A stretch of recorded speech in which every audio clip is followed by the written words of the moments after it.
السلام علیکم ورحمۃ اللہ وبرکاتہ۔ ان الحمد للہ رب العالمین والعاقبۃ للمتقین والصلاة والسلام علی سید الانبیاء والمرسلین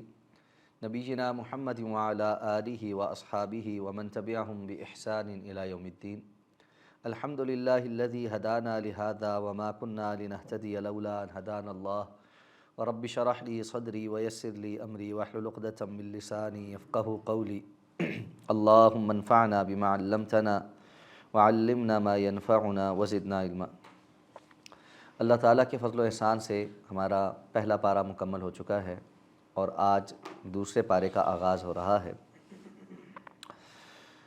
اعوذ باللہ من الشیطان الرجیم، بسم اللہ الرحمن الرحیم۔ سيقول السفهاء من الناس ما ولاهم عن قبلتهم التي كانوا عليها قل لله المشرق والمغرب يهدي من يشاء إلى صراط مستقيم وكذلك جعلناكم أمة وسطا لتكونوا شهداء على الناس ويكون الرسول عليكم شهيدا وما جعلنا القبلة التي كنت عليها إلا لنعلم من يتبع الرسول ممن ينقلب على عقبيه وإن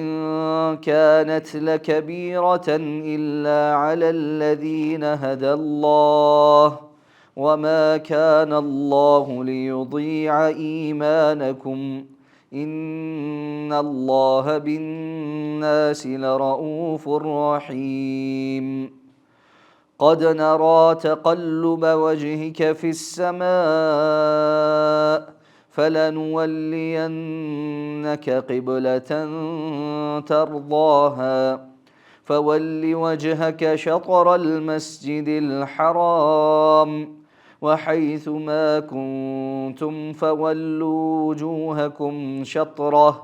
وإن الذين أوتوا الكتاب ليعلمون أنه الحق من ربهم وما الله بغافل عما يعملون ولئن أتيت الذين أوتوا الكتاب بكل آية ما تبعوا قبلتك وما أنت بتابع قبلتهم وما بعضهم بتابع قبلة بعض ولئن اتبعت أهواءهم من بعد ما جاءك من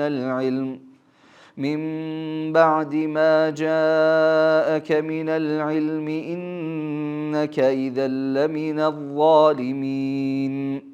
الذين آتيناهم الكتاب يعرفونه كما يعرفون أبناءهم وإن فريقا منهم ليكتمون الحق وهم يعلمون الحق من ربك فلا تكونن من الممترين ولكل وجهة هو موليها فاستبقوا الخيرات أينما تكونوا يأت بكم الله جميعا إن الله على كل شيء قدير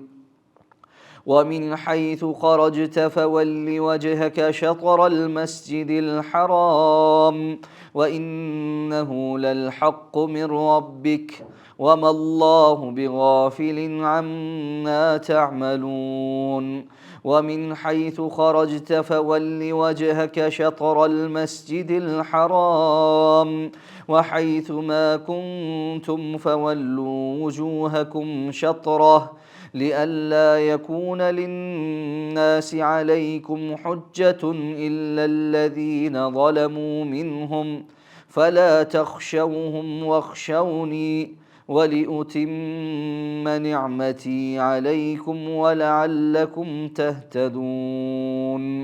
كَمَا أَرْسَلْنَا فِيكُمْ رَسُولًا مِّنكُمْ يَتْلُو عَلَيْكُمْ آيَاتِنَا وَيُزَكِّيكُمْ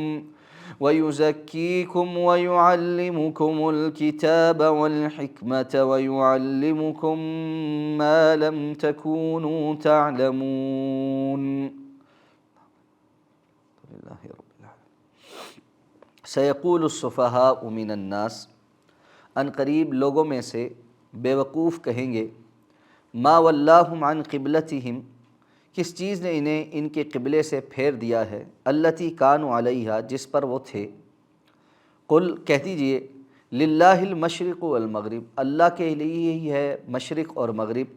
یہدی من یشاء الی صراط مستقیم وہ ہدایت دیتا ہے جسے چاہتا ہے سیدھے راستے کی طرف وَكَذَلِكَ جَعَلْنَاكُمْ أُمَّةً وَسَطًا اور اسی طرح ہم نے تمہیں ایک معتدل امت بنایا ہے بہتر امت بنایا ہے لِتَكُونُوا شُهَدَاءَ عَلَى النَّاسِ تاکہ تم گواہ بن جاؤ لوگوں پر وَيَكُونَ الرَّسُولُ عَلَيْكُمْ شَهِيدًا اور ہو جائے رسول تمہارے اوپر گواہ وَمَا جَعَلْنَا الْقِبْلَةَ الَّتِي كُنْتَ عَلَيْهَا اور نہیں ہم نے بنایا اس قبلے کو جس پر آپ پہلے تھے إِلَّا لِنَعْلَمَ سوائے اس بات کے کہ ہم جان لیں مَن يَتَّبِعُ الرَّسُولَ کون ہے جو رسول کی اتباع کرے گا ممن ينقلب علی عقبیہ ان لوگوں میں سے کہ جو اپنی ایڑیوں پر پھر جائیں گے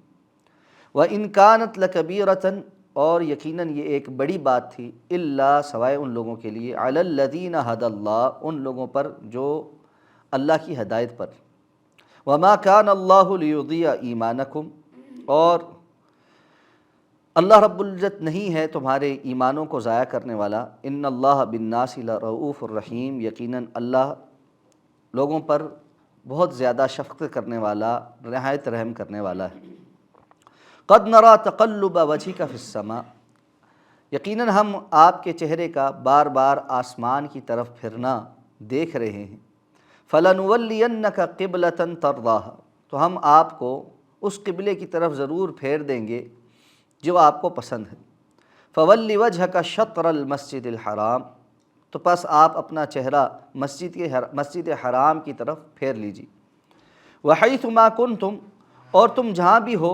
فولوا وجوہکم شطرا سو اپنے چہرے اس کی طرف پھیر لو وان الذین اوتوا الکتاب اور یقیناً جو لوگ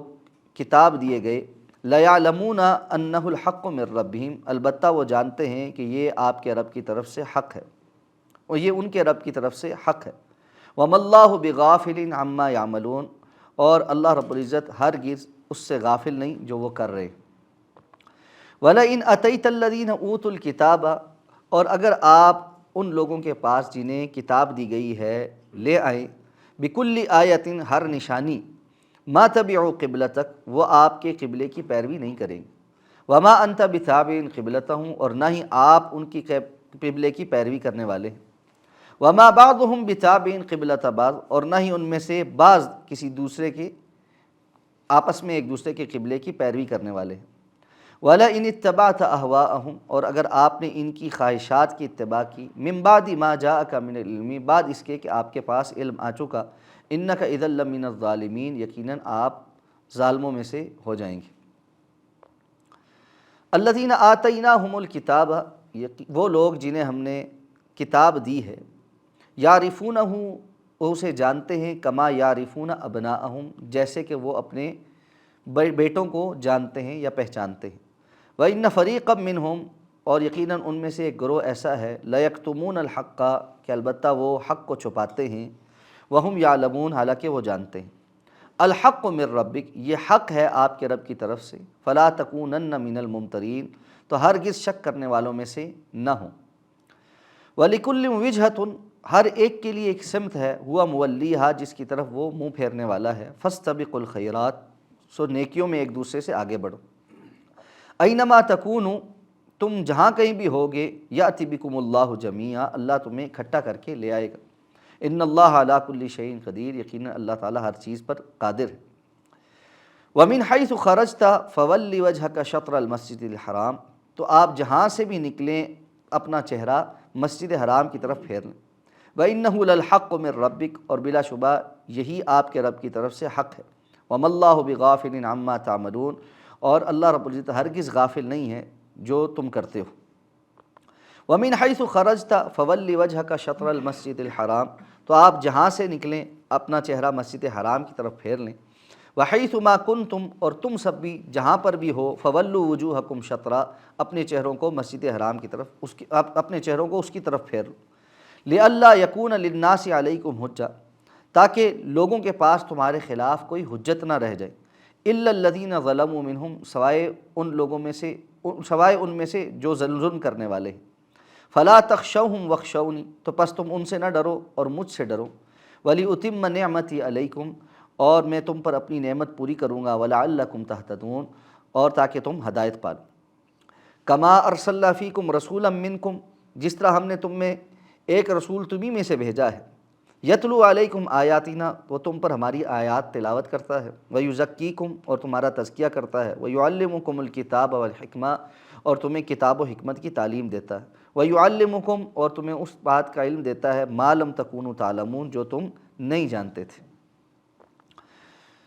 دوسرے پارے کا ابتدا ایک اہم موضوع سے ہو رہی ہے۔ اس سے قبل بنی اسرائیل کی بہت سارے عادات اور خصلتوں پر بات چیت ہوئی، ان کی نافرمانیوں پر بات ہوئی، اور ان نافرمانیوں کے نتیجے میں ان پر آنے والے عذابوں پر بات ہوئی۔ اللہ کی نعمتوں کا ان کو احساس دلایا گیا۔ اسی تناظر میں اب تحویل قبلہ کا ایک اہم مسئلہ جو درپیش آیا تھا، اس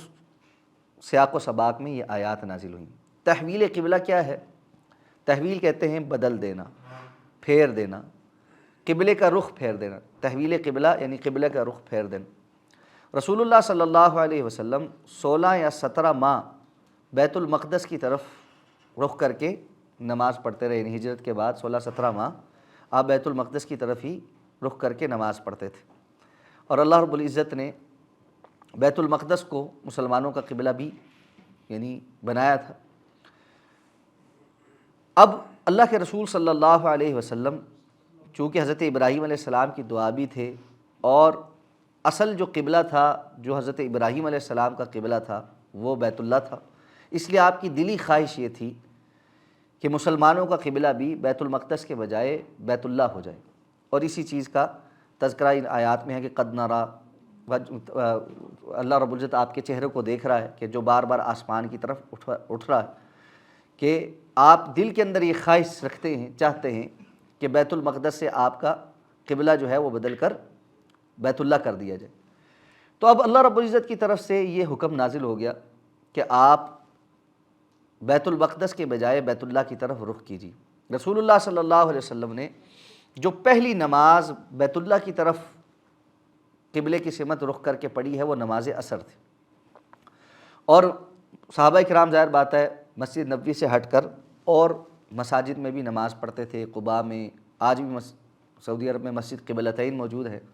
کہ جہاں پر صحابہ بیت المقدس کی طرف رخ کیے ہوئے نماز پڑھ رہے تھے، اور دوران نماز ہی صحیح بخاری کی حدیث ہے کہ کسی نے آ کر خبر دی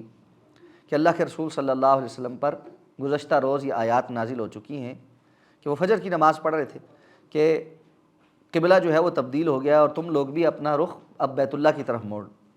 تو مدینہ سے جو بیت المقدس کی سمت ہے وہ مشرق کی سمت، اور بیت اللہ کی جو سمت ہے وہ جنوب کی سمت ہے، یعنی بالکل مخالف سمت۔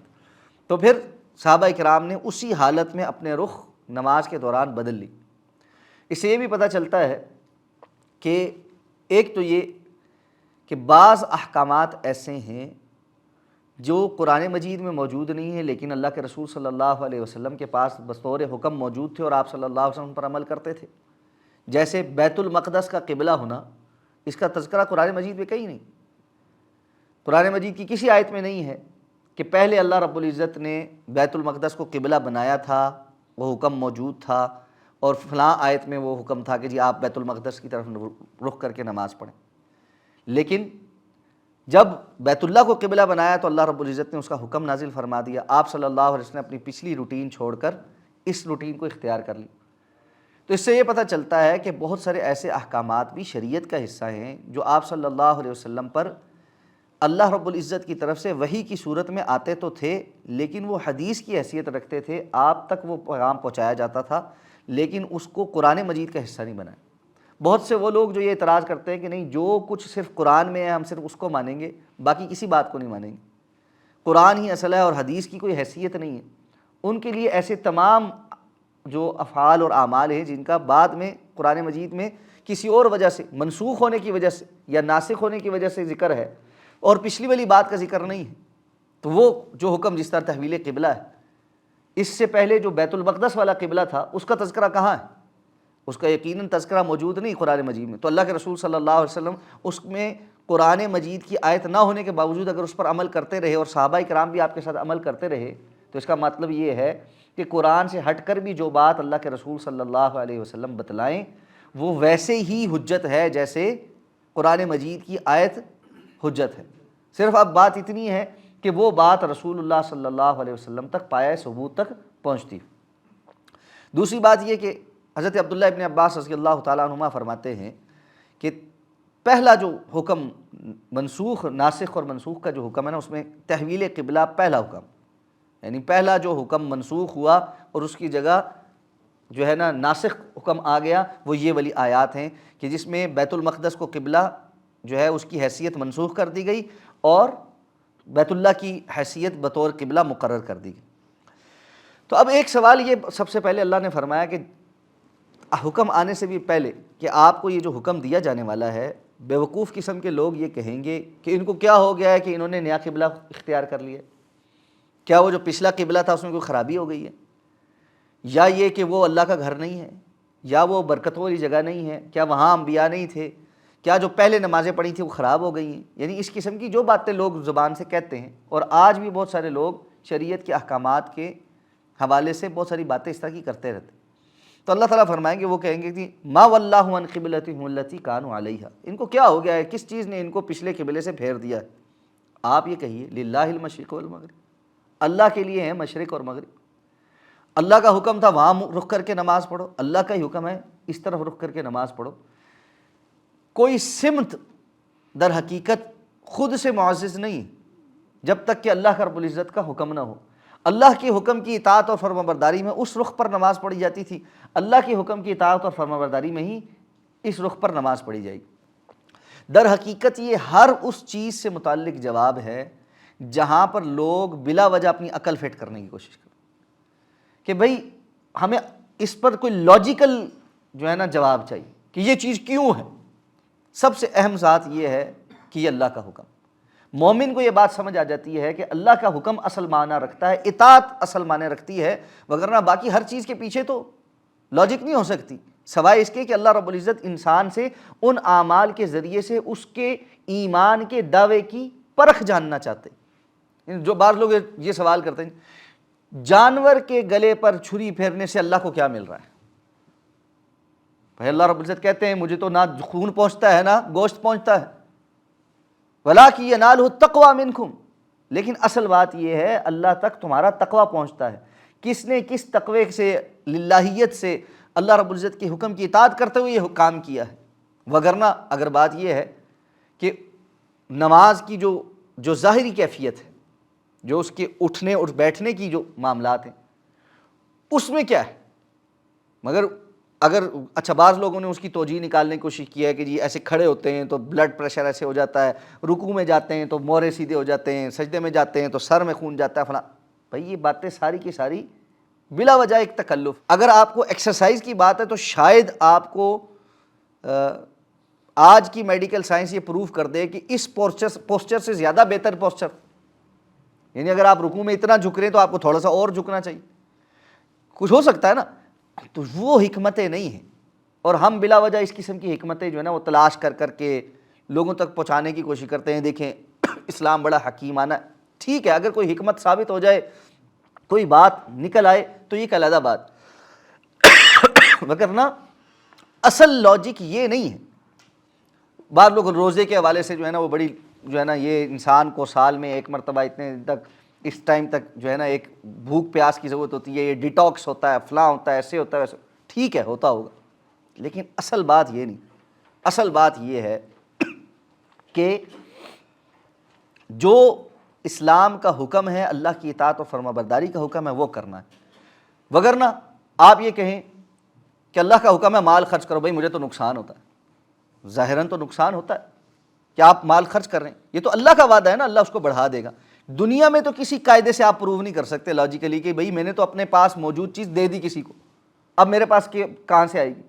تو آپ اس لاجک میں پڑھنا شروع کریں گے تو بہت سارے شریعت کے احکامات کو چھوڑ دیں گے اور ان کو کہیں گے کہ یہ قابل عمل نہیں، اس لیے کہ یہ میری عقل میں فٹ نہیں بیٹھتے۔ تو اللہ تعالیٰ نے اس سوچ کو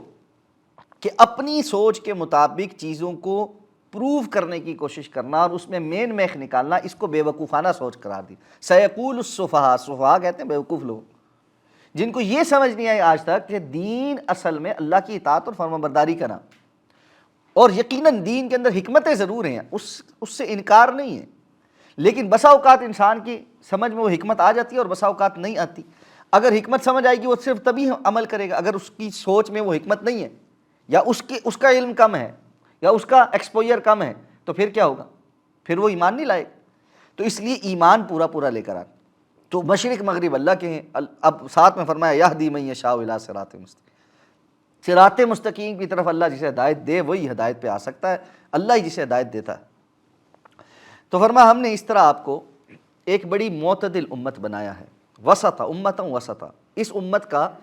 ایک خاصہ یہ ہے، اس کی خصوصیت ہے کہ یہ امت وسط۔ امت وسط کیسے ہے؟ اسی کو دوسرے الفاظ میں اگر کہیں تو اللہ تعالیٰ نے فرمایا کہ کنتم خیر امتی، تم سب سے اچھی امت ہو۔ ہر وہ چیز جو اعتدال والی ہوتی ہے وہی اچھی ہوتی ہے، افراط اور تفریط والی چیز اچھی نہیں ہوتی۔ امت وسط یعنی اس امت کا ہر معاملہ اعتدال والا ہے۔ اگر آپ دین کے معاملات میں دیکھیں گے تو اللہ رب العزت نے احکامات سارے کے سارے ایسے دیے ہیں جو انسان کی فطرت کے مطابق بڑے اعتدال والے ہیں۔ نہ اللہ تعالیٰ نے سارا وقت یہ مانگا ہے کہ تم صرف دین کے لیے دے دو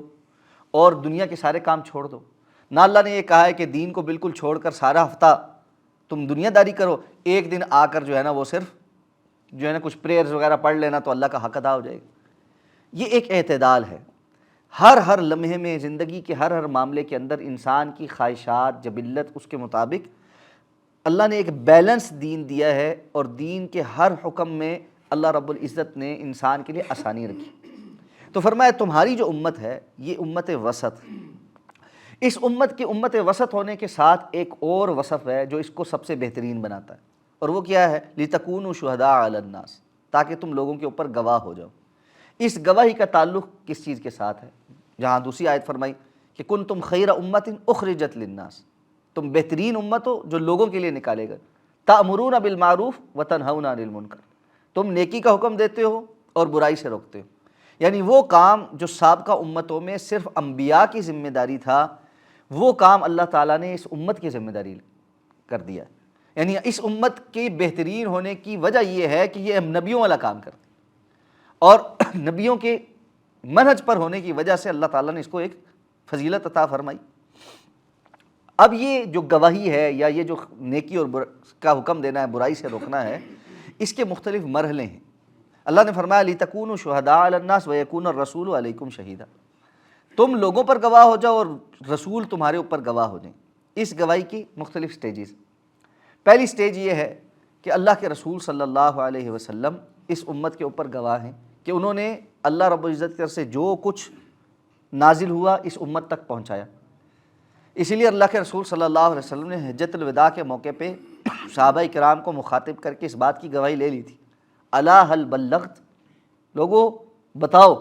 کیا میں نے ساری کی ساری بات تم تک پہنچا دی ہے؟ تو صحابہ کرام نے اس بات کی گواہی دی کہ آپ صلی اللہ علیہ وسلم نہ صرف بات بتا دی ہے بلکہ امانت کا حق ادا کیا۔ تو اللہ کے رسول صلی اللہ علیہ وسلم نے آسمان کی طرف ایسے نگاہ کر کے انگلی اٹھا کر 3 مرتبہ فرمایا اللہم اشہد اللہم اشہد اللہم اشہد، یا اللہ آپ بھی گواہ ہو جائیں، آپ بھی گواہ ہو جائیں، آپ بھی گواہ ہو جائیں۔ تو یہ جو گواہی ہے نا، یہ اللہ کے رسول صلی اللہ علیہ وسلم کی قیامت کے روز بھی پیش ہو۔ اللہ کے رسول صلی اللہ علیہ وسلم کی حدیث ہے صحیح بخاری کی، آپ نے فرمایا قیامت کے روز جب میری امت لے کے آئی جائے گی تو بعض لوگوں کو جب آگے آنے کی کوشش کریں گے سائیڈ پہ ہٹا دیا جائے گا، تو میں کہوں گا میری امت کے لوگ ہیں، تو مجھے کہا جائے گا آپ کو نہیں معلوم کہ انہوں نے آپ کے بعد کیا کچھ کیا۔ تو آپ صلی اللہ علیہ وسلم نے فرمایا میں اس وقت وہی بات کہوں گا جو عیسیٰ علیہ السلام کی اللہ تعالیٰ نے قیامت کے روز کی بات قرآن مجید میں نقل کی، وَكُنْتُ عَلَيْهِمْ شَهِيدًا مَا دُمْتُ فِيهِمْ، یا اللہ میں ان کے اوپر گواہ تھا جب تک آپ نے مجھے ان کے درمیان رکھا، فَلَمَّا تَوَفَّيْتَنِي كُنْتَ أَنْتَ الرَّقِيبُ عَلَيْهِمْ، جب آپ نے مجھے فوت کر دیا تو اس کے بعد تو آپ ان کے مراقب تھے، آپ کو پتہ زیادہ پتہ ہے کہ انہوں نے میرے بعد کیا کیا، جب تک میں زندہ تھا میں نے ان کو صحیح بات بتلائی۔ اسی طرح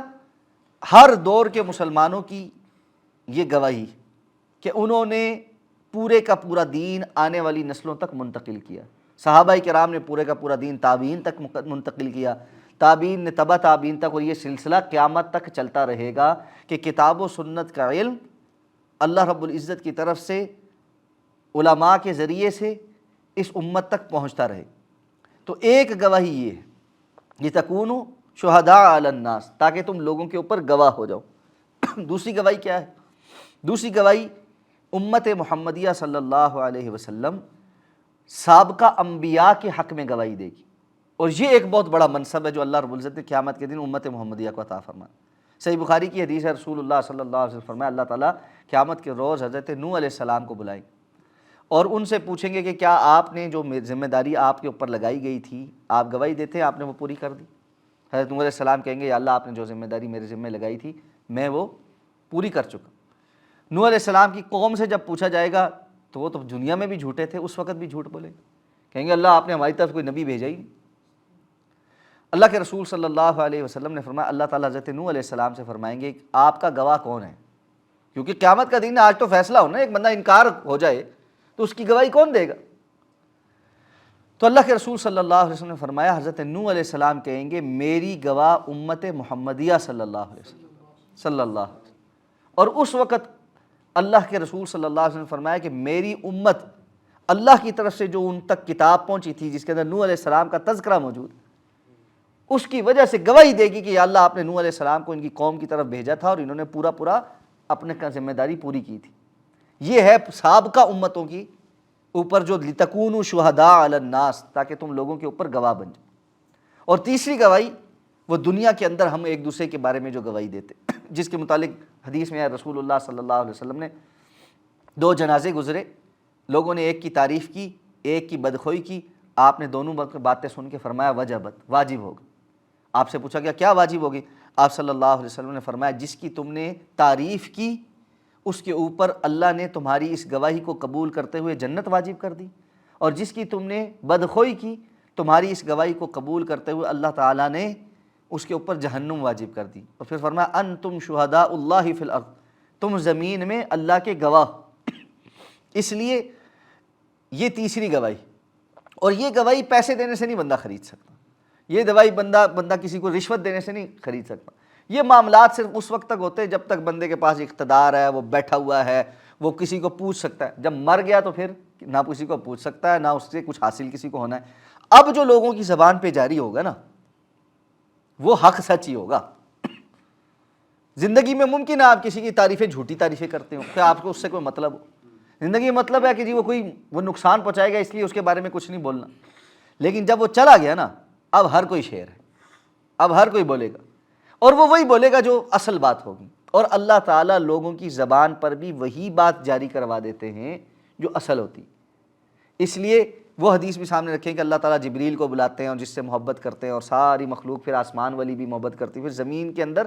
لوگوں کے دلوں میں محبت اتار دی جاتی ہے، اور جس سے نفرت کرتے ہیں جبریل کو بلا کر اس کی نفرت کا اظہار کرتے ہیں، اور آسمانوں کی مخلوق اس سے نفرت کرتی ہے، اور پھر وہ نفرت لوگوں کے دلوں کے اندر زمین پہ اتار دی جاتی۔ تو یہ اس محبت اور اس نفرت کا اظہار ہوتا ہے، اور یہ گواہی ہوتی۔ اس لیے بعض لوگ جو ہے نا جب اپنی زندگی میں بڑا کچھ کر رہے ہوتے ہیں، آپ ان کو سمجھائیں، وہ کہتے ہیں ہمیں نہیں پرواہ لوگ کیا کہتے ہیں، چھوڑو جی لوگوں نے کی، ٹھیک ہے۔ اگر تو آپ لوگوں کی پرواہ اللہ کی رضا میں نہیں کر رہے، یعنی لوگ غلط کام کر رہے ہیں اور آپ اللہ کی رضا پر ہیں اور اس کی خاطر لوگوں کی پرواہ نہیں کر رہے، یہ تو عین اسلام ہے، عین ایمان۔ کہ جی لوگ کیا کہیں، لوگ غلط کام پہ جو مرضی، یعنی آپ صحیح کام کر رہے ہیں لوگ آپ کو اس کے اوپر ملامت کر رہے ہیں، تو اہل ایمان وہ ہیں لا یخافون فی اللہ لومۃ لائم، وہ لوگوں کی ملامت کی پرواہ نہیں کرتے کہ لوگ کیا کہیں گے، کہتے رہیں۔ لیکن صرف اس لیے اللہ کے دین کو چھوڑ دینا کہ لوگ کیا کہیں گے، یہ ایک علیحدہ مسئلہ۔ پھر بد اخلاقی اختیار کرنا، گالیاں دیتا ہے، بد اخلاقی اختیار کرتا ہے، اور چھوڑو جی مجھے کون پوچھنے والا، کہتے ہیں تو کہتے رہیں، میں بھی اینٹ کا جواب پتھر سے دوں گا، میرے سامنے کوئی بول نہیں سکتا، یہ ہے وہ ہے۔ ایسے لوگ جو لوگوں کی گواہی کی پرواہ نہیں کرتے۔ حضرت ابراہیم علیہ السلام نے اس بات کی دعا کی تھی، وَاجْعَلْ لِي لِسَانَ صِدْقٍ فِي الْآخِرِينَ، یا اللہ پیچھے رہ جانے والے لوگوں کی زبان پر میرے لیے اچھا تذکرہ چھوڑنا، کہ یہ گواہی ہے۔ تو یہ انسان زندگی میں ایسے اعمال کر کے جائے اخلاص کے ساتھ کہ جس کی وجہ سے اللہ تعالیٰ لوگوں کے دلوں میں اس کی محبت ڈال دے اور وہ اس کے رخصت ہوتے ہوئے اس کے متعلق اچھی گواہی دیں۔ اس لیے جنازے کو ایک گواہی کہا گیا۔ اللہ کے رسول نے فرمایا جو آ کر سفارش کرتے ہیں 40 بندے مواعید اگر شامل ہو جائیں تو اللہ اس جو ہے سفارش کو رد نہیں کرتا۔ اخلاص کے ساتھ دعا کرنے والے آج کل بڑے تھوڑے لوگ، اکثر اوقات نا یہ جب یہ حدیث بیان کی جاتی ہے بسا اوقات دماغ میں نا یہ اشکال آ جاتا ہے کہ آج کل تو جنازے بہت بڑے بڑے ہوتے ہیں، اب کیا ہوگا؟ ذرا جنازوں کی کیفیت دیکھیں، بڑے بڑے جنازوں کی، اس میں کتنے لوگ اخلاص سے آئیں، کتنے لوگ اجر و ثواب کے حصول کے لیے آئیں، اور کتنے لوگوں کو سفارش کرنی بھی آتی ہے اللہ کے سامنے، اور کتنوں کا اپنا کردار ایسا ہے کہ ان کی سفارش قابل قبول ہو۔ تو پھر چھانٹی کریں تو پتہ لگتا ہے کتنے سے لوگ پیچھے رہ جاتے ہیں۔ اس لیے اللہ تعالیٰ ہمارے پیچھے ایسے موحد مخلص لوگ پیدا فرما دے جو ہمارے جنازے کے اندر اخلاص کے ساتھ اللہ کے حضور سفارش کر سکیں گے، یا اللہ ہم اس بندے کے بارے میں اچھائی کی گواہی دیتے، ہمیں اتنا پتہ ہے جو پتہ ہے، انت عالم بسرہ وعلانیتہ، اللہ تعالیٰ فرماتے تھے، اللہ کے رسول یہ دعا میں فرمایا کرتے تھے کہ اللہ تو ہی اصل میں تو اس کے چھپی ہوئی باتوں اور اعلانیہ باتوں کو جاننے والا ہے، ہم تو ظاہر کے مطابق جو بات کہتے ہیں وہ یہ ہے جئنا شفاء فاغفر لہ، ہم ایک سفارشی بن کے آئیں تو اس کی بخشش کر۔ تو یہ گواہیاں بڑی معتبر گواہیاں۔ اب فرمایا کہ ہم نے اس قبلے کی تحویل کا حکم صرف اس لیے دیا ہے کہ اصل میں اتباع کرنے والے نافرمانی کرنے والوں سے چھٹ جائیں۔ جو لوگ اپنی مرضی سے بس ایک جانب لگے ہوئے ہیں وہ کون ہیں، اور جو اللہ کے رسول کی اتباع کریں گے وہ کون ہیں؟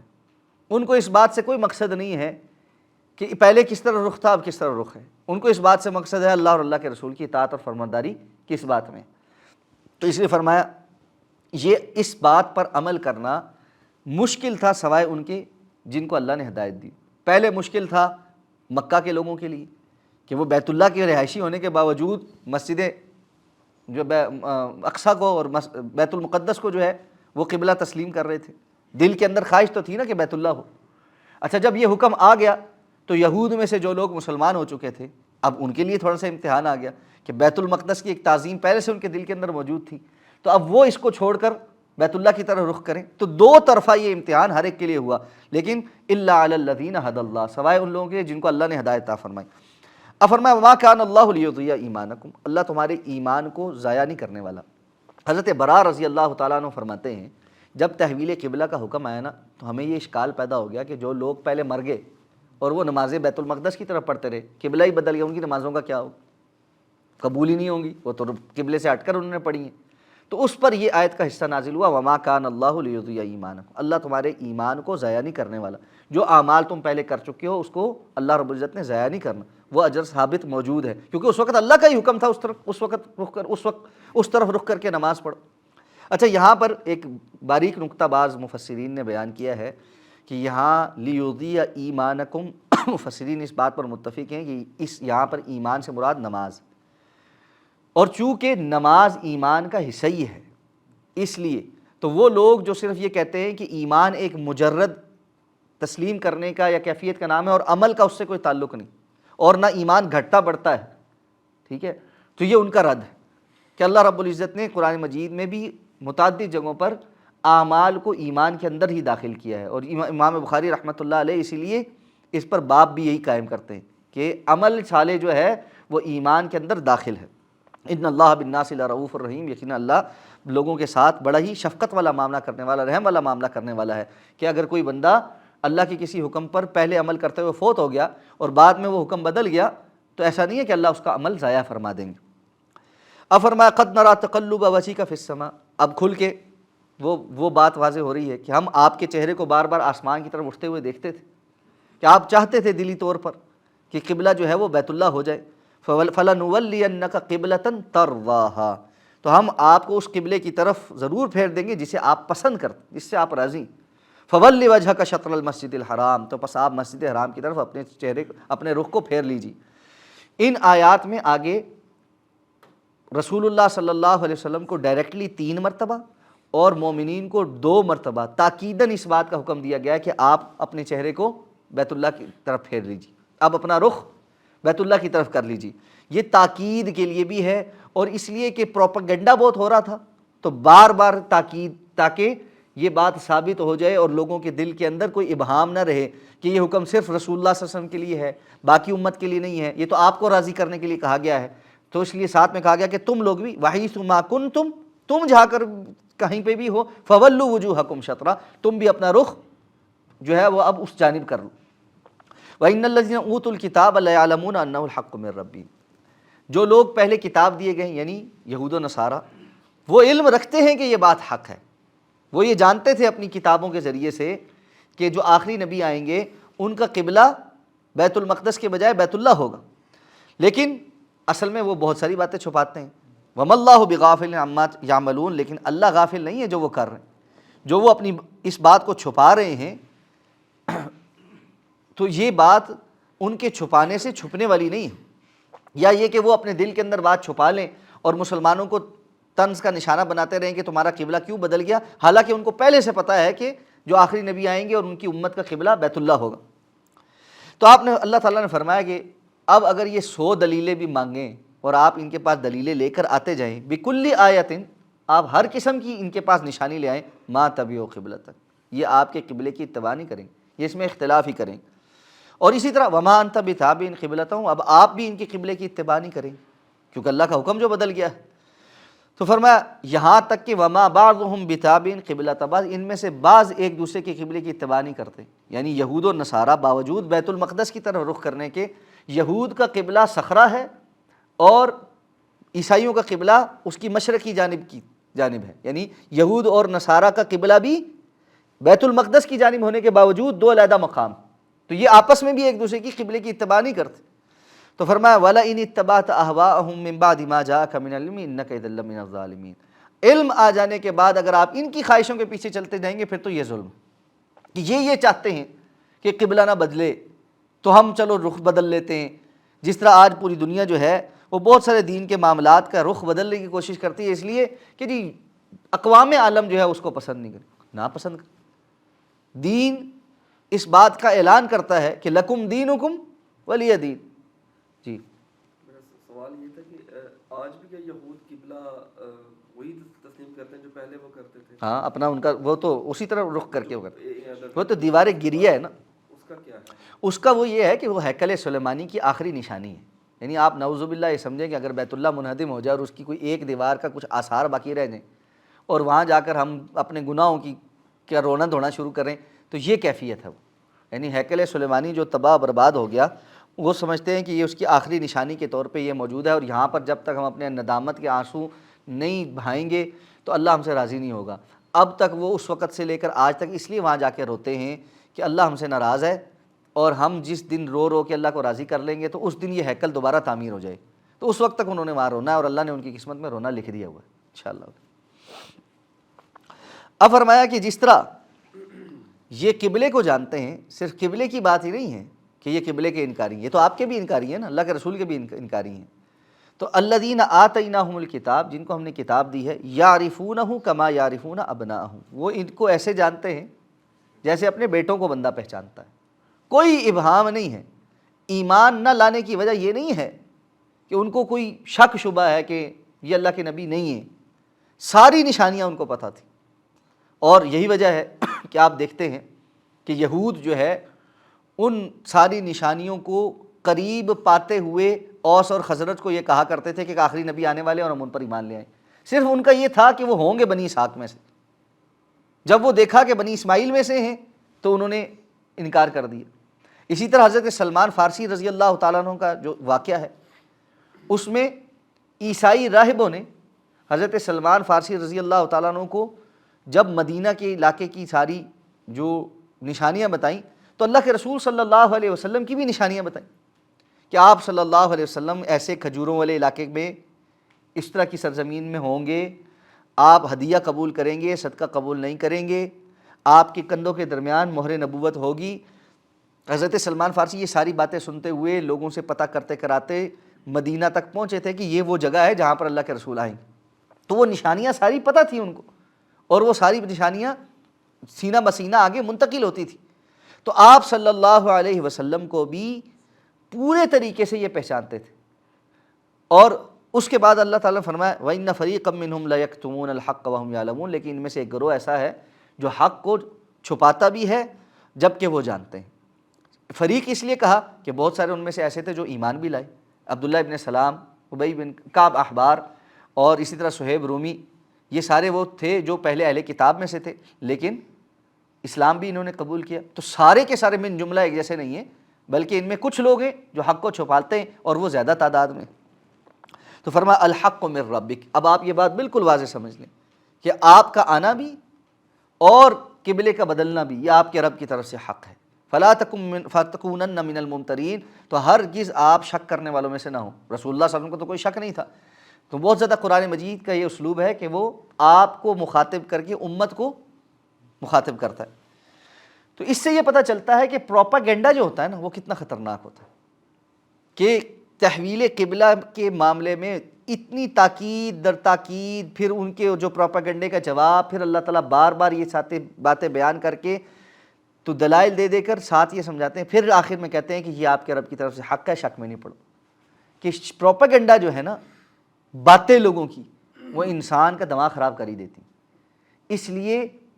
یہ، اور فی زمانہ تو یہ بہت بڑے، اللہ کے رسول صلی اللہ علیہ وسلم نے فتنے کے دور میں سے جو آزمائش اور امتحان کی چیزیں تھیں ان میں سے یہ بات بیان کی تھی کہ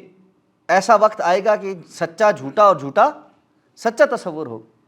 اور ایسے لوگوں کے معاملات کے اندر بولنا شروع جو روئے بزا ہوں گے، یعنی جن کو پتہ کچھ نہیں ہوگا، بس دانشور بن کے جو ہے نا منہ سے جو بھی آئے گا وہ جھاڑتے رہیں۔ تو یہ جو وقت ہے یہ اس قسم کے معاملات میں بہت زیادہ انسان کو خراب کرتا ہے۔ اس لیے ضرورت اس بات کی کہ انسان ہر آنے والی بات کو کتاب و سنت کے اوپر پرکھے، اور علم بڑے ثقہ قسم کے لوگوں سے لے، جن کی سند عالی ہو، جن کا پتہ ہو کہ یہ بات کہاں سے کرتے ہیں۔ وگرنہ بہت ساری دنیا الفاظ اچھے بولتے بولتے بیچ میں ایسا مسالہ فٹ کرتی ہے کہ انسان کو پتہ نہیں چلتا کہ کہاں پر گمراہی جو ہے وہ اس کے اندر داخل کر دی گئی۔ والعیاذ باللہ، اللہ ہم سب کو محفوظ فرمائے۔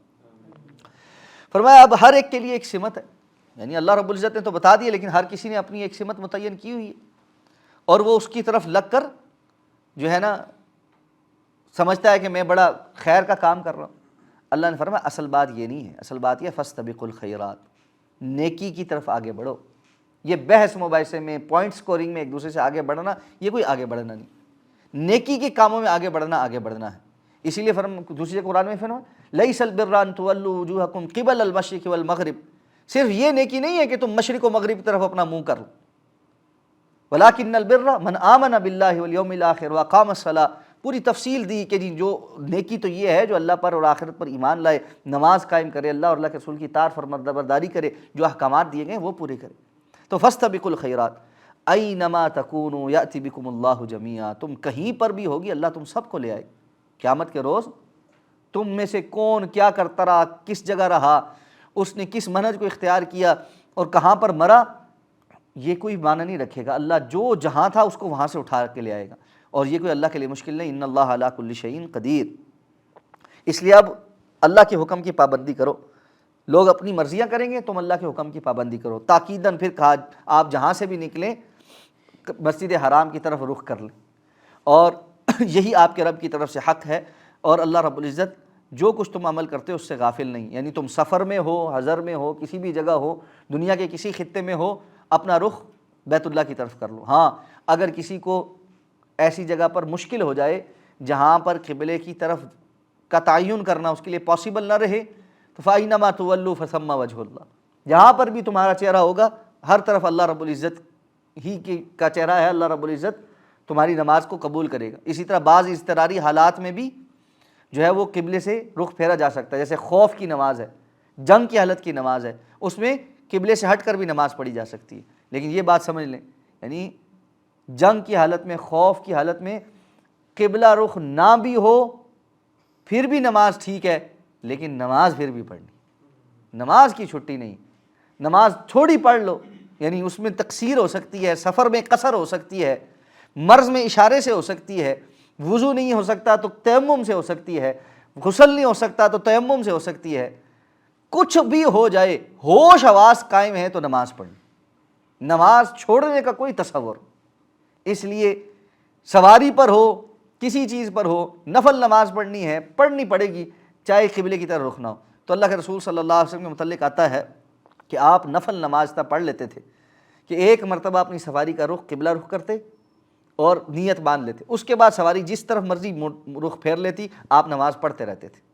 تو اس سے علماء نے یہ استدلال کیا ہے کہ اگر آپ سواری پر ہیں اور ایک مرتبہ قبلہ رخ ہو کر آپ اپنی نماز شروع کر دیتے ہیں، اس کے بعد آپ جو ہے وہ جس مرضی طرف بھی سواری کا رخ ہوتا رہے نفل نماز ادا کر سکتے ہیں۔ فرض نماز کے لیے وہ کہتے ہیں کہ جی نہیں، رک کر پوری، یا تو سواری سٹل ہو، جیسے بعض ایئر لائن، سعودی ایئر لائن میں نماز پڑھنے کی جگہ ہوتی ہے، آپ اس میں قبلے کا رخ بھی آ رہا ہوتا ہے، پوری نماز اس رخ پہ پڑھ سکتے ہیں، تو پھر تو ٹھیک ہے، وگرنہ آپ رک کر جہاں اتریں گے وہاں پر پوری نماز قبلہ رخ پڑھیں گے۔ واللہ اعلم بالصواب۔ پھر دوبارہ تاکیداً یہی حکم دیا گیا کہ آپ اپنا رخ جو ہے وہ مسجد حرام کی طرف کر لیں، اور تم لوگ بھی جس طرف بھی ہو وہ مسجد حرام کی طرف ہو۔ اب بار بار یہ حکم اس لیے دیا جا رہا ہے تمہارے اوپر لوگوں کی کوئی حجت تمہارے اوپر نہ رہ جائے، جو اللہ کا حکم ہے وہ پورا ہو چکا۔ اب جو بات کرے گا الا الذین ظلموا منہم، ان میں سے کچھ تھوڑے ظالم لوگ ہیں جو اب بھی تمہیں تنقید کا نشانہ بناتے رہیں گے، فلا تخشوہم واخشون، ان کے اس پروپیگنڈے سے ذرا برابر ڈرنے کی ضرورت نہیں، مجھ سے ڈرو۔ اب یہاں پھر آپ کو یہ احساس ہوگا کہ پروپیگنڈا کتنی بری چیز ہوتی ہے، کہ اللہ تعالیٰ بار بار کہہ رہے ہیں کہ اس پروپیگنڈے سے مت ڈرو،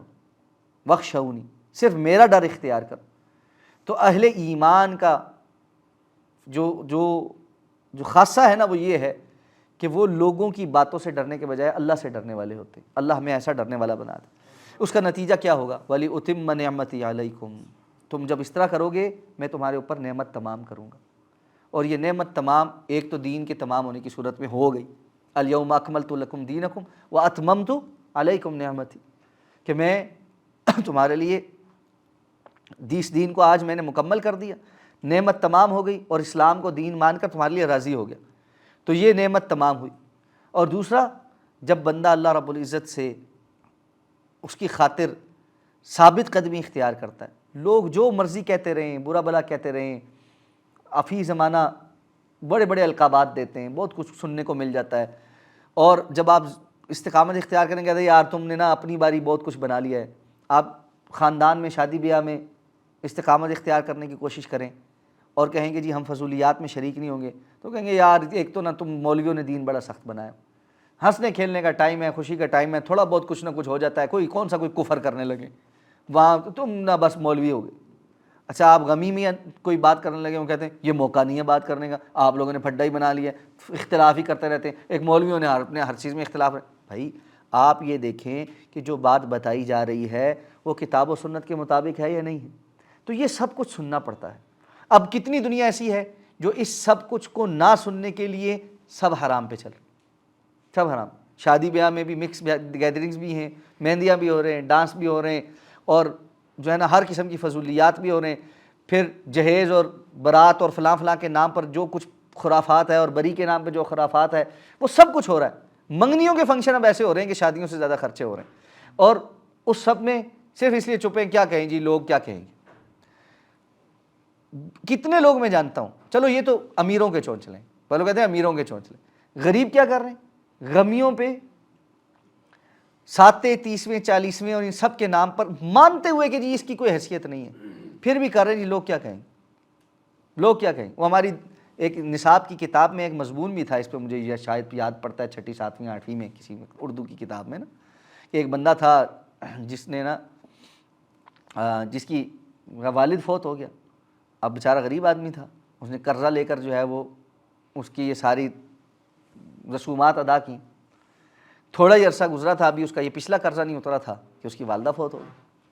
اب اس نے کہا کہ جی اگر میں نے والد کی مرتبہ اتنا کچھ کیا تھا، مثال کے طور پہ 10 دیگیں بنائی تھیں، تو ماں کی دفعہ 15 نہ بنائی تو لوگ کیا کہیں گے کہ ماں سے محبت ہی نہیں تھی۔ اب اس کو پھر قرضے لے لے کر جو ہے وہ بھگتنے پڑے۔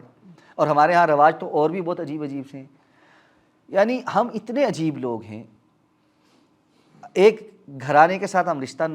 جوڑتے ہیں اور ان کو کہتے ہیں کہ آپ اپنی بچی اللہ کے نام پر ہماری طرف بھیج دیں, نکاح کر کے ہم لے کر آئیں. ٹھیک ہے, ایجاب قبول ہوتا ہے. ایجاب قبول کا مطلب کیا تھا؟ ایجاب کا ہوتا ہے واجب کرنا, قبول دوسرا بندہ قبول کرتا ہے. کیا واجب ہوا؟ واجب یہ ہوا کہ آج سے پہلے اس بچی کا جو نان نفقہ ضروریات تھیں جو اس کے باپ کے ذمے تھیں, آئندہ اس شوہر کے ذمے, وہ کہتا ہے ہاں جی مجھے قبول ہے. ہم سمجھتے ہیں واجب کرنے کا مطلب یہ ہے یہ دی جا رہی ہے, بس ہم نے لڑکی قبول کی ہے. اور بھائی لڑکی تو مل رہی ہے, اس کی ذمہ داریاں تم قبول کر رہے ہو. لیکن ہم ساتھ میں کیا کرتے ہیں؟ نہیں, ذمہ داریاں نہیں قبول, ہم اپنی ذمہ داریاں چڑھاتے ہیں ان کے اوپر. ہم کیا ذمہ داری چڑھاتے ہیں جی؟ لڑکے کو کیا کیا ملا ہے, اور گاڑی دے سکتے ہیں تو گاڑی دیں گے, موٹر سائیکل دے سکتے ہیں موٹر سائیکل دیں گے, گھر کا فرنیچر دیں گے, یہ اپنا بستر تک خود نہیں بنا سکتا, وہ بیڈ بھی بیچاری وہ لے کر آتی ہے, برتن بھی وہ لے کر آتی ہے, رضائیاں بستر بھی وہ لے کر آتی ہے, کپڑے بھی وہ لے کر آتی ہے. پھر صرف شوہر کے نہیں لے کر آتی, ساس سسر نند بھاوج سب کے لے کر آتی. اچھا اس کے بعد کیا ہوتا ہے؟ اس کے بعد یہ سلسلہ شروع ہوتا ہے جی کہ اگلے دن سے وہ ناشتے آنے شروع ہوتے ہیں لڑکی کے گھر والوں سے. یہ بھوکے مرتے ہو تم سارے, ہمارے گھر میں ناشتہ نہیں بنتا. نہیں جی بچی کے گھر سے ناشتہ ہے, ساروں کے لیے ناشتہ آتا. اب وہ اکیلی اپنی ایک بیٹی کے لیے تو ناشتہ نہیں لائیں, سارے گھر والوں کے لیے ناشتہ آتا جی, انتظار میں سارے بیٹھے ہیں جی اچھا جی کب ناشتہ آئے. کیا عجیب بات. اب پھر اس کے بعد سلسلہ شروع ہوتا ہے, یہ سلسلہ رکتا نہیں ہے, آپ دیکھتے جائیں کہاں تک جاتا ہے. اس کے بعد یہ ہر جو ہے نا عید کے اوپر آتا ہے کہ جی کیا کرنا ہے جی, بچیوں کے گھر عیدی لے کر جانی ہے, ماں باپ بھائیوں نے عیدی لے کر جانی. کیوں بھائی؟ اس نے کیوں نہیں تو اس کے گھر والوں کی عیدی دینی؟ ایک مجبوری جو ہو گئی کہ جو ہے انہوں نے اپنی بیٹی دی ہے تو ساتھ میں سال کے سال یہ عیدی بھی بھگتانی ہے. پھر شادی بیاہ میں ارد گرد کے جو رشتہ دار ہیں ان کو بھی تحفے دینے. یہ سلسلہ چلتے چلتے چلتے کہاں جاتا ہے؟ یہ خاتون جو پہلے دن سے اس کے گھر والے دینا شروع ہوتے ہیں نا, یہ فوت ہوتی ہے نا, تو جس دن فوت ہوتی ہے اس دن کھانا پہلا جو ہے نا وہ اس کی بھائیوں نے دینا ہوتا. میں حیران کہ ہم کس قسم کے لوگ کہ ہم ایک خاتون کو اپنی شریک حیات بنا کر اپنی زندگی میں لے کر آتے ہیں, ساری زندگی اس کو اون نہیں کرتے, ساری زندگی وہ رہتی انہی کی ہے, خدمتیں ادھر کرتی ہے, زندگی ادھر بتاتی ہے, اپنی جوانی کی اپنی ساری صلاحیتیں ادھر صرف کرتی,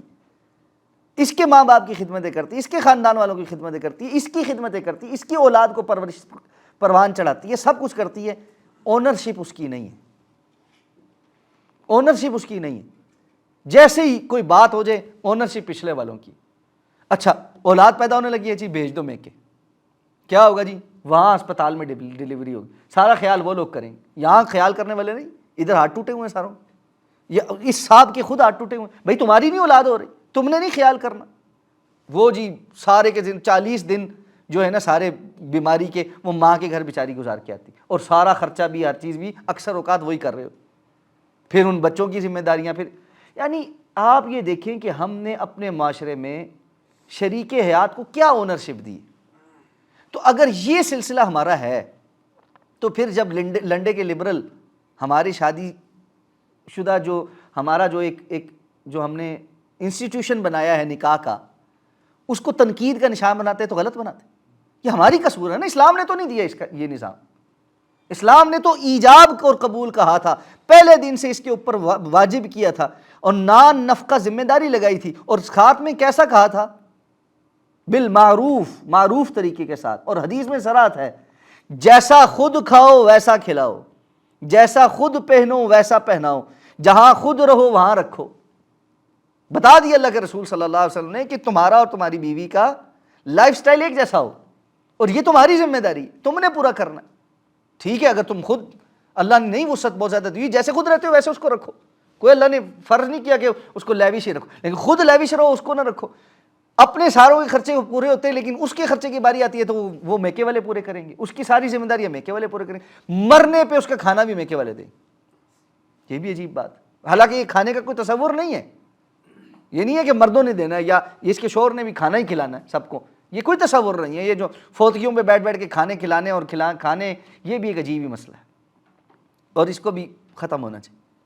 لیکن بہرحال یہ ایک معاملہ ہے جو ہمارے یہاں بڑا سنگین. تو اس لیے اللہ رب العزت ہمیں جو ہے نا اس سب سے محفوظ فرمائے۔ تو لوگوں کی باتیں جو ہے نا، بات یہاں سے شروع ہوئی تھی، تو اس میں اللہ کا حکم کیا ہے؟ فلا تخشوہم واخشونی، ان سے نہ ڈرو، مجھ سے ڈرو، اللہ کے حکم کی اتباع کرو۔ اللہ کے رسول صلی اللہ علیہ وسلم کی یہ حدیث مبارکہ ہمارے مد نظر رہے نا، ہمارے لیے کام بڑا آسان رہے۔ آپ نے فرمایا جو بندہ لوگوں کو ناراض کر کے اللہ کو راضی کر لیتا ہے، اللہ اس کے لیے لوگوں کو بھی راضی کر دیتا ہے۔ ایک وقت آتا ہے لوگ بھی راضی ہو جاتے ہیں۔ اور جو بندہ اللہ کو ناراض کر کے لوگوں کو راضی کرتا ہے، اللہ لوگوں کو بھی اس سے ناراض کر دیتا ہے۔ ایک وقت آتا ہے لوگ بھی ناراض ہی رہتے ہیں، جو مرضی کر لے، جتنے مرضی پاپڑ بیل لیں، کبھی لوگ راضی نہیں ہیں۔ اور آپ دیکھیں جتنا مرضی لوگوں کی خاطر آپ فنکشن کر کے دیکھ لیں، میں نے ہر فنکشن میں یہ بات نوٹ کی ہے، کوئی بندہ کہتا ہے کھانا صحیح نہیں تھا، کوئی کہتا ہے بہت اچھا تھا لیکن بہت اسراف تھا، بہت فضول، انہوں نے بہت دکھلاوا کیا ہے۔ ہر کسی کی اپنی زبان ہوتی ہے، وہ باہر نکلتے کوئی نہ کچھ اپنا ہی پڑھ رہا ہوتا۔ تو نتیجہ کیا ہے؟ دنیا کبھی نہیں راضی ہوگی۔ اللہ رب العزت کو راضی کریں، سب کچھ ٹھیک ہو جائے۔ واخشونی، اس کے نتیجے میں اتم نعمتی علیکم، میں تمہارے اوپر نعمت کو تمام کروں۔ اور اصل نعمت کا تمام ہونا یہ ہے کہ بندہ اللہ کے حضور پیش ہو اور اللہ کے ہاں وہ قابل قبول ہو جائے، اس کی زندگی مقبول ہو جائے، اور وہ اللہ رب العزت کے پاس پہنچ کے نا، اللہ اکبر، اس حال میں پہنچ جائے کہ اللہ رب العزت اس کو راضی ہو کر جنت میں داخل کر دے۔ یہ ہے اصل نعمت کا تمام ہونا۔ دنیا ساری کی ساری بھی مل جائے، چھوڑ کے بندے نے جانی ہی جانی ہے۔ دنیا کی سب سے بڑی پریشانی بھی انسان کو لاحق ہو جائے، پھر بھی اس نے ختم ہو جانا۔ اسی لیے وہ حدیث ہے نا، سب سے زیادہ نعمتوں والا جہنم کے ایک غوطے میں دنیا کی ساری نعمتیں بھول جائے گا، سب سے پریشان حال بندہ جنت کے ایک غوطے میں دنیا کی ساری پریشانیاں بھول جائے گا۔ وَلِأُتِمَّ نِعْمَتِي عَلَيْكُمْ وَلَعَلَّكُمْ تَهْتَدُونَ، کہ شاید تم یہ ساری باتیں سوچ کر ہدایت پالو۔ اچھا، ہم نے تمہیں یہ حکم دیا اس لیے ہے، ابراہیم علیہ السلام کی دعائیں ہیں اور وہ دعائیں پوری ہوئی ہیں۔ اللہ تعالیٰ نے ابراہیم علیہ السلام کو یہ گھر بنانے کا حکم دیا تھا، تو اللہ تعالیٰ نے اس بیت اللہ کو قبلہ بھی تمہارے لیے بنا دیا، بالکل اسی طرح کما ارسلنا فیکم رسولا، جیسے کہ ہم نے تم میں رسول بھی بھیجا۔ یہ جیسے کہ بتا رہا ہے کہ کس طرف اشارہ ہے؟ اشارہ کس طرف ہے؟ کہ ابراہیم علیہ السلام نے کہا تھا ربنا وبعث فیہم رسولا، یا اللہ ان کے اندر ایک رسول بھی بنا دے، ٹھیک ہے؟ تو ابراہیم علیہ السلام کی دعا بھی بیت اللہ کے لیے کیا تھی؟ فَاجْعَلْ أَفْئِدَةً مِّنَ النَّاسِ تَهْوِي إِلَيْهِمْ، یا اللہ یہ جو میں وادی جو ہے نا غیر ذی زر کے اندر اپنے اولاد کو اور اہل کو چھوڑ کر جا رہا ہوں، یہاں لوگوں کے دل کھینچ کر اس جگہ لے آ۔ اللہ نے ایسی یہ دعائیں قبول کی ہیں کہ ہر کسی کا دل ایمان کے ساتھ ادھر کھینچا چلا جاتا ہے۔ اور پھر اللہ نے وہ دوسری دعا بھی قبول فرمائی کہ وَابْعَثْ فِیہم رسولا، یا اللہ انہی میں سے ایک رسول مبعوث فرمائے، اور وہ سارے وہی کام کرتا ہے جس کی دعا حضرت ابراہیم علیہ السلام نے کی تھی۔ وَابْعَثْ فِیہم رسولا مِنْہُمْ یتلو علیہم آیاتہ ویزکیہم ویعلمہم الکتاب والحکمہ، یہاں پر وہی باتیں فرمائی کہ یتلو علیکم آیاتنا، یہ رسول ہے ہماری آیات پڑھ کے سناتا ہے، ویزکیکم، تمہیں تزکیہ عطا فرماتا، تمہارا تزکیہ کرتا ہے، ویعلمکم الکتاب والحکمہ، اور تمہیں کتاب و حکمت کی تعلیم دیتا ہے، اور تمہیں اس چیز کا علم دیتا ہے جو تم پہلے نہیں جانتے تھے۔ تو دین انسان کو وہ بتاتا ہے جو انسان ویسے عام طور پہ نہیں جانتا، یا ظاہری تجربوں سے نہیں جان سکتا، یا دنیا کے صرف مشاہدوں سے نہیں جان سکتا۔ مشاہدے اس میں مدد کر سکتے ہیں، لیکن جب تک وحی کا علم اس کے ساتھ نہ ہو وہ حقیقت تک نہیں پہنچ سکتا۔ اس لیے اللہ کے رسول صلی اللہ علیہ وسلم کا یہ خاصہ ہے، آپ اللہ کی آیات پڑھ کر سناتے تھے، ٹھیک ہے؟ تو ایک ہے، پہلے یہ چار چیزیں بیان ہوئی ہیں، یتلو علیہم یتلو علیکم آیاتنا، وہ تمہارے اوپر ہماری آیتیں تلاوت کرتا ہے۔ ان آیتوں کو سمجھنے سے کیا ہوتا ہے؟ انسان کا تزکیہ ہوتا ہے، اس کے اندر کا گند صاف ہونا شروع ہوتا ہے، وہ حرام چیزوں سے اپنے آپ کو روکنا شروع کرتا ہے۔ بہت سارے لوگوں کا ایک سوال یہ ہوتا ہے، ہم نیکی کرنا چاہتے ہیں، کر نہیں پا رہے، یا ہم نیکی شروع کرتے ہیں اور وہ رہ جاتی، وہ اس میں ثابت قدمی نہیں آتی۔ اس میں نا پرابلم کہاں آ رہا ہے؟ پرابلم یہاں آ رہا ہے کہ نیکی شروع کرنے پر تو توجہ ہے، تزکیہ کرنے پہ توجہ نہیں، تزکیہ کرنے پہ توجہ نہیں، علم حاصل کرنے پہ توجہ ہے، تزکیہ کرنے پہ توجہ نہیں۔ نیکی شروع کرنے سے پہلے تزکیہ ہے، جیسے علم آ گیا اب تزکیہ یہ بھی تو پتہ چلے گا نا کہ کس چیز سے تزکیہ چاہیے۔ تو یتلو علیہم آیاتی، پہلے اللہ کی آیات پتہ لگیں گی نا، یہ غلط ہے، یہ غلط ہے، یہ جھوٹ بولنا غلط ہے، بد نظری غلط ہے، غلط بات زبان سے نکالنا غلط ہے، حرام کمانا غلط ہے، یہ ساری باتیں پتہ چل گئی۔ اس کے ساتھ پھر انسان ان چیزوں کو چھوڑ لے گا تو نیکی کی طرف آ سکے گا، اتق المحارم تکن اعبد الناس، اللہ کے رسول نے فرمایا تم حرام چیزوں سے بچنا شروع کر دو، سب سے بڑے عبادت گزار بن جاؤ۔ تو تزکیہ جب انسان کا سلسلہ شروع ہو جاتا ہے نا، وہ اپنے اندر اپنا محاسبہ کر کے جو کمزور پہلو ہیں ان کو درست کرنے کی طرف آتا ہے۔ تو اللہ کے آیات کے تناظر میں، قرآن مجید کے علم کے تناظر میں اپنی پرسنالٹی کو جج کرنا کہ میرے اندر کہاں پر خرابی ہے۔ بل الانسان علی نفسہ بصیرہ، انسان اپنے اوپر سب سے زیادہ خود نگہبان، سب سے زیادہ بصیرت، سب سے زیادہ نگاہ اس کی اپنے اوپر خود ہوتی ہے، اگر وہ ڈالے تو۔ ایک تو ڈالے ہی نہ، اگر ڈالے تو سب سے بہترین نگاہ انسان خود ہی ڈال سکتا ہے اپنے اوپر۔ کتنے پانی میں ہوں مجھے بہت اچھے طریقے سے پتہ ہے، کون سے کام میں ٹھیک ہوں، کون سے کام میں پھنستا ہوں۔ ہمیشہ یہ چیز پھنس جاتی ہے، یہ والی غلطی پھنس جاتی، اس غلطی کے اوپر کام کرنا، اس پر فوکس کرنا، تو وہ جو چیز ہے نا وہ تزکیے کا عمل شروع ہوتا ہے۔ پھر اندر انسان جب اپنا تزکیہ کرتا ہے، غلط باتیں چھوڑنا شروع کرتا ہے، تو پھر یعلمکم الکتاب والحکمہ، کتاب و حکمت، کتاب و سنت کی جو روشنی ہے نا وہ اس کے اندر آنی شروع ہو جاتی ہے، اور پھر انسان